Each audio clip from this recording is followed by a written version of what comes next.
The black belt asked the black female janitor to spar with him for fun. What happened next left the entire martial arts gym speechless. "Hey, you there cleaning? How about a quick demonstration?" shouted Derek Mitchell from the center of the mat, his black belt gleaming under the gym's fluorescent lights. "I bet you've never seen a real fight in your life, right?"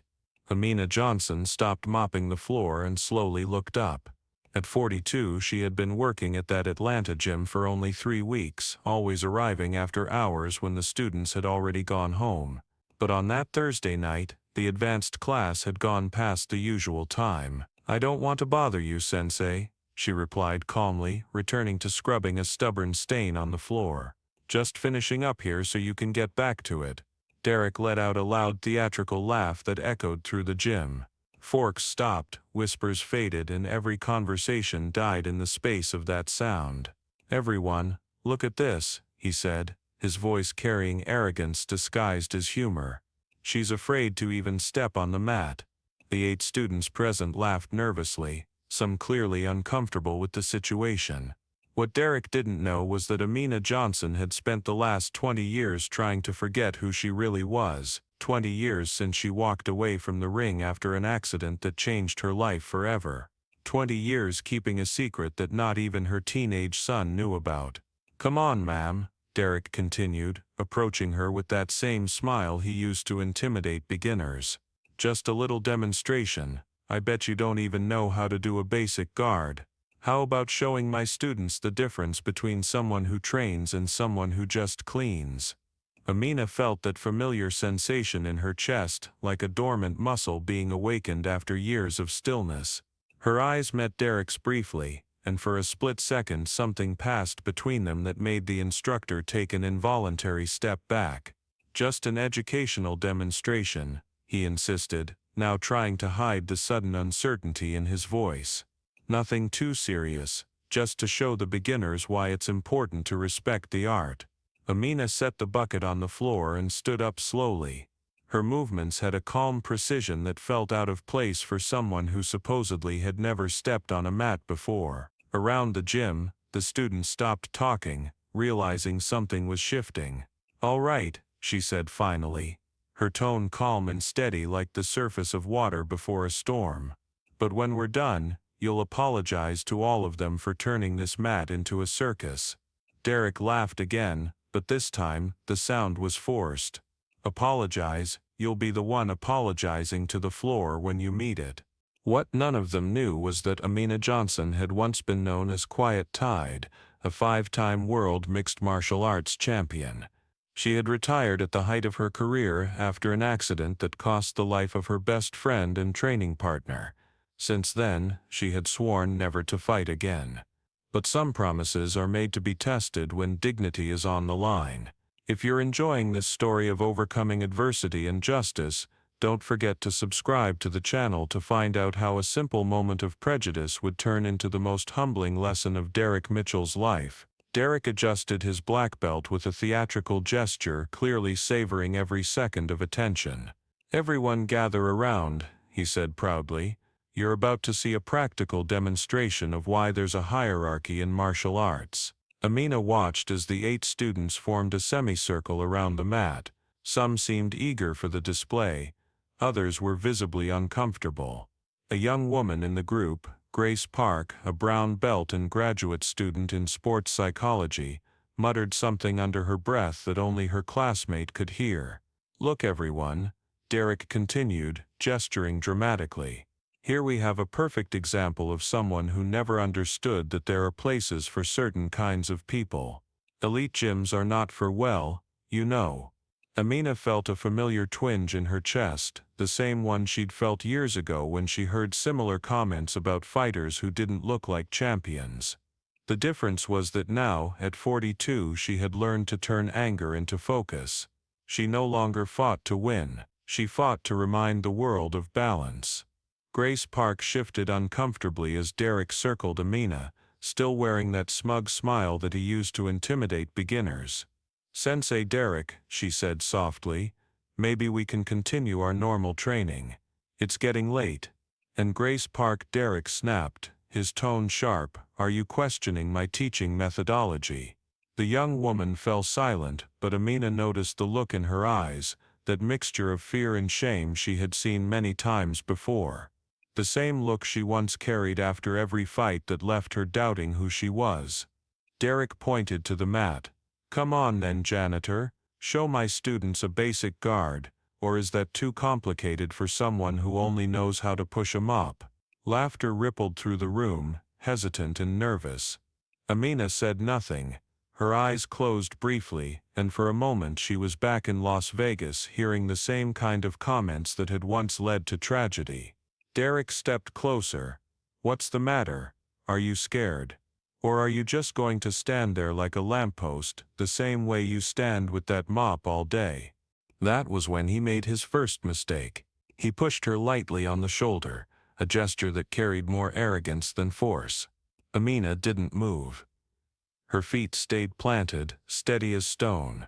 Derek felt as though he had tried to move a wall. His confident smile faltered for just a second. "Interesting," Amina murmured, her voice low almost to herself. "It's been a while since someone tried to provoke me like that." The calm in her tone changed the air around them. It wasn't anger. It wasn't threat. It was the quiet certainty of someone who had been through darker battles and come out whole. Derek, oblivious to the shift, pressed on. "Did you hear that, everyone? She thinks this is interesting. Maybe she needs a real demonstration." He turned his stance, ready to make a show of dominance. But what he didn't realize was that every word, every insult was awakening something inside Amina that had been asleep for 2 decades. Not rage, but memory. Grace watched the way Amina breathed, the way her muscles moved just under her janitor's uniform, and she thought of those documentaries she loved to watch, the ones about wild predators before they strike. Calm, precise, waiting. "Last chance," Derek said, irritation slipping through his voice. "Either you accept this demonstration or I'll call security and have you escorted out. You'll lose your job too." Amina's eyes opened slowly. When her gaze met his, Derek felt something run cold through his body, a feeling he couldn't explain. "All right," she said softly. "But when we're done you'll explain to your students why you turned a place of learning into a circus." Derek laughed, but the sound came out thin and uneasy. "Explain? You'll have a lot to explain when you're lying on the floor." What he didn't know was that Amina had spent 20 years not only hiding from her past but mastering her emotions, transforming every ounce of guilt and pain into controlled strength. Each insult only sharpened her focus. Derek straightened his back and adjusted his belt again, his voice loud and theatrical. "Everyone, gather around. You're about to see a lesson worth more than 6 months of training. The difference between someone who dedicates their life to martial arts and someone who just cleans the floor where real fighters walk." Amina stood motionless in the center of the mat, but her breathing had changed. Measured, even, deliberate. For a moment, she wasn't in Atlanta anymore. She was back in that bright ring in Las Vegas, 22 years earlier, hearing voices from the stands shout insults she would never forget. That night she had won by technical knockout, but the victory had taken something from her she never got back. The pressure, the noise, the rage. A week later, in training, her best friend and partner had died after a bad fall, an accident, they said. But she had never forgiven herself. "So janitor," Derek taunted, circling again, "how about showing us what not to do? Or is that too hard for someone who only knows how to scrub floors?" Grace finally couldn't stay silent. "Sensei," she said, her voice steady, "why do you think it's necessary to humiliate someone who's just doing her job?" The silence that followed was heavy. Derek turned to her slowly, surprise giving way to irritation. "Excuse me, Grace, but who's teaching this class?" "You are," she answered calmly. "But that shouldn't include humiliation." Students glanced at each other, uneasy. Derek's face darkened. "This has nothing to do with humiliation. It's about respect for the art and knowing your place." Amina's eyes softened as she looked at Grace. In that young woman's defiance, she saw her own sister's courage, the same fire she once admired, the same spirit that tragedy had taken too soon. Derek's tone dropped low. If you can't respect my teaching methods, maybe you should find another gym. There are places more suited for people with your kind of thinking. Grace's voice trembled slightly, but she didn't step back. My tuition is paid, Sensei. And I believe we all deserve respect, not humiliation. That was when Amina smiled. A quiet, deliberate smile. The kind that carried no anger, only clarity. For 20 years she had hidden behind silence. Now watching this young woman stand her ground, she remembered who she truly was. The young lady is right, Amina said gently. This isn't about martial arts. It's about you trying to feel powerful by belittling others. Derek spun around, his pride burning. How dare you lecture me about martial arts? You don't even know what a dojo is. Amina took one slow step forward. Her posture changed, shoulders square, weight balanced, feet firm. Anyone who had ever trained could see it instantly. Actually, she said, her voice calm, I know exactly what a dojo is, and I know this stopped being one a long time ago. Derek's instincts flickered with warning, but his ego refused to listen. Enough talk, he snapped, dropping into his stance. Let's see what you've got. The students held their breath. Amina closed her eyes for just a heartbeat, letting 22 years of discipline return like muscle memory. When she opened them, Derek wasn't facing a janitor anymore. He was standing across from Quiet Tide, a fighter who had learned the cost of losing control, and the strength of mastering it. Last chance to apologize, Amina offered kindly, to your students and to yourself, for turning this place into a show. Derek laughed, but the sound was forced. Apologize. You'll be begging for forgiveness when you're on the floor. What Derek couldn't see was that Amina had already analyzed every detail of his stance. The high guard that left his ribs exposed, the habit of retreating with his right leg first, the way his shoulders twitched a fraction of a second before every strike. 22 years away from the ring hadn't erased decades of training. Grace noticed that several students had instinctively taken a step back, as if some unspoken instinct warned them that something extraordinary was about to happen. The energy in the room had changed. Derek assumed his favorite stance, the same one he used to intimidate beginners. Feet shoulder-width apart, fists raised, weight slightly forward, the posture of someone who had only ever fought in safe environments, against predictable opponents. Amina stood still. Then, almost imperceptibly, she lowered her center of gravity, exhaled, and relaxed her shoulders. Grace felt a chill. She had spent years studying sports biomechanics, analyzing champions' movements frame by frame. She recognized it instantly. What she was seeing was transformation, the moment an ordinary person becomes a predator. Interesting, Derek muttered, hopping lightly on his feet. Nice stance. Did someone teach you that on YouTube? No one laughed. Actually, Amina replied softly, I learned it at a place called the Las Vegas National Gym. Maybe you've heard of it. Derek frowned. The name sounded familiar, but he couldn't place it. Las Vegas, what kind of weekend boot camp was that? Grace discreetly typed the name into her phone. Her eyes widened as she read the results. The Las Vegas National Gym wasn't just any training center, it was where the greatest MMA champions of the last 30 years had trained. Last chance, Derek, Amina said, her tone steady. Apologize to Grace for questioning her.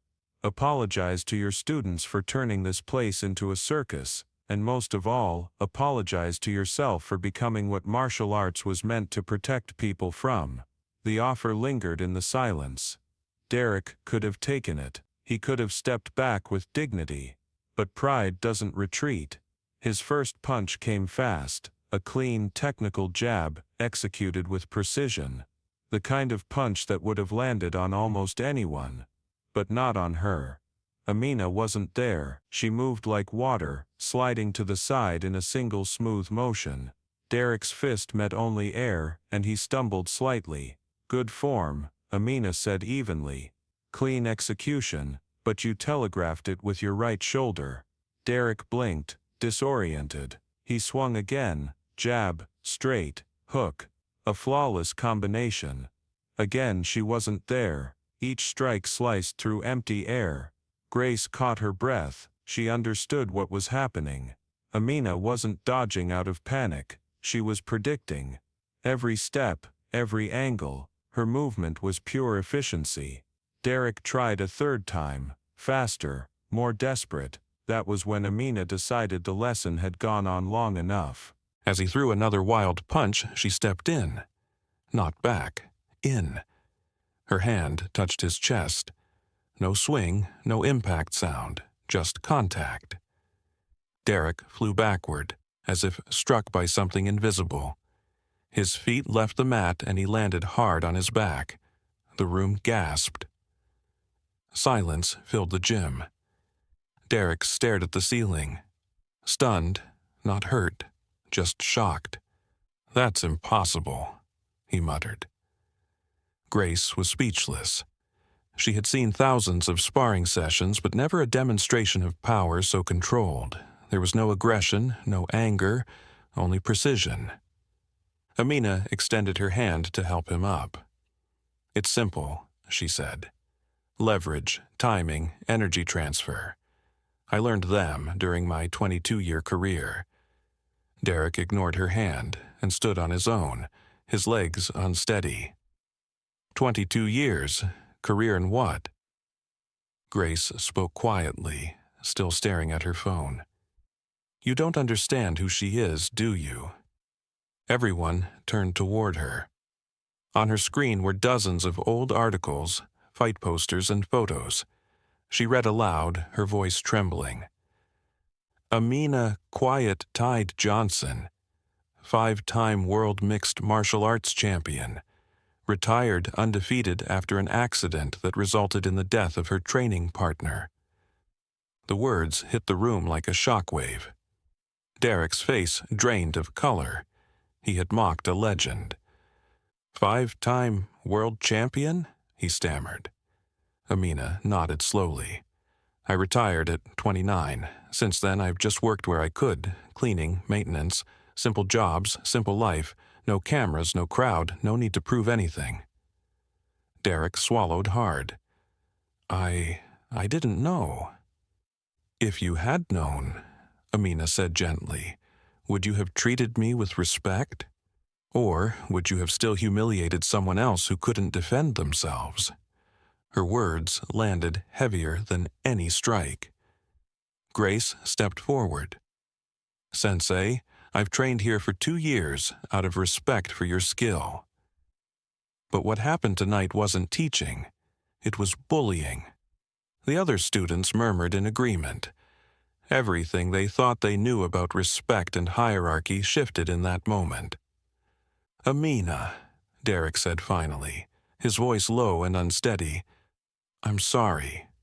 To you, to Grace, to everyone. There's no excuse." Amina nodded. "Apologies are a start, but what matters is what you do next." Derek looked around at his students, seeing disappointment, confusion, and quiet judgment in their faces. "I'll change," he said. "It'll take time, but I'll change." Grace looked at Amina. "Would you ever consider teaching again? Because I think we could all learn from you, not just techniques, but what strength really means." Amina smiled softly. "Maybe. But I wouldn't teach fighting. I'd teach respect." Months later, the gym had changed. The posters of trophies were replaced with quotes about humility. Amina was no longer just the janitor. Grace had convinced the owner to hire her as an instructor, specializing in advanced technique and philosophy. Derek lost half of his students after the video of that night spread online. His reputation suffered, but in time, humility began to replace pride. "Sensei Amina," Grace said one evening after class, "thank you for showing us that real strength doesn't need to be loud." Amina smiled, stacking equipment. "The best fighters don't seek victory. They seek balance." Derek continued to teach, but differently. The laughter was gone, the pride was gone. In its place was something quieter, respect.